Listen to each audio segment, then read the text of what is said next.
दोस्तों, ये तो आप सभी जानते हैं कि हर एक देश की अपनी एक अलग से न्याय व्यवस्था होती है, जिसमें सुप्रीम कोर्ट, हाई कोर्ट और जिला न्यायालय व सत्र न्यायालय होते हैं। लेकिन क्या आपने कभी इंटरनेशनल कोर्ट ऑफ जस्टिस के बारे में सुना है? अगर नहीं सुना है दोस्तों, तो आज हम आपको इस वीडियो के माध्यम से इंटरनेशनल कोर्ट ऑफ जस्टिस के बारे में बताने की कोशिश करेंगे।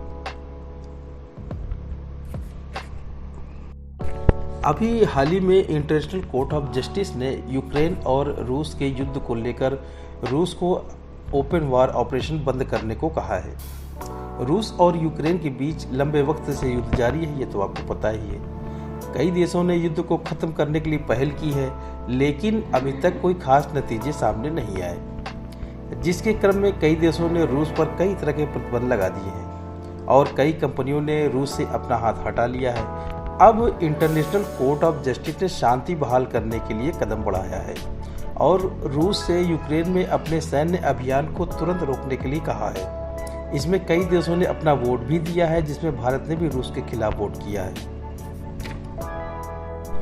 भारत के इस फैसले के बाद और इंटरनेशनल कोर्ट ऑफ जस्टिस की ओर से की गई वोटिंग के बाद अब कई लोगों के सवाल हैं कि आखिर ये इंटरनेशनल कोर्ट ऑफ जस्टिस क्या है और यह विश्व पटल पर किस भूमिका में रहती है और इसके अधिकार क्या हैं।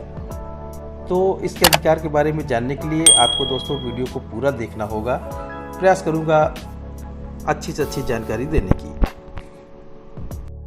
दोस्तों, आगे आपकी जानकारी के लिए बताते हैं कि बीबीसी के रिपोर्ट के अनुसार इंटरनेशनल कोर्ट ऑफ जस्टिस दो देशों के मध्य हो रहे किसी कानूनी विवाद को निपटाने का काम करता है और यह संयुक्त राष्ट्र के अंगों और विशेष एजेंसियों द्वारा उठाए गए कानूनी प्रश्नों पर अपनी राय देता है। ये संयुक्त राष्ट्र की प्राथमिक न्याय शाखा है। यह नीदरलैंड के हेग के पीस पैलेस में स्थित है।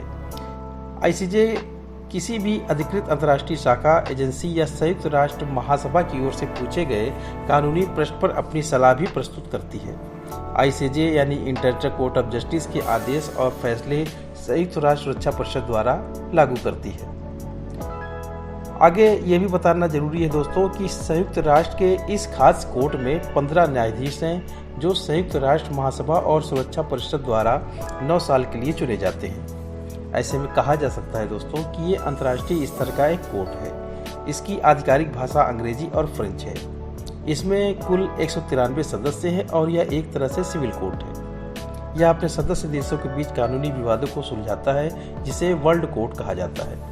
15 जजों में इस वक्त अध्यक्ष रोनी अब्राहम फ्रांस से हैं। Somalia, Japan, Slovakia, Morocco, Brazil, Britain के जज और भारत के जज भी यहाँ पर जज हैं।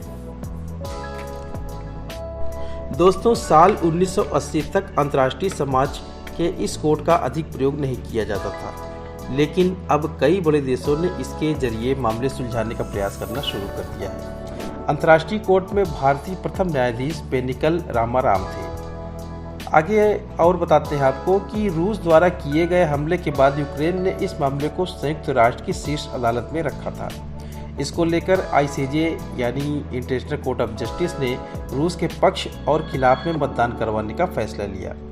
इंटरनेशनल कोर्ट ऑफ जस्टिस में जंग को खत्म कराए जाने को लेकर हुए मतदान में 13 मतदाता जजों ने रूस के खिलाफ वोट किया, जबकि 2 इसके खिलाफ थे।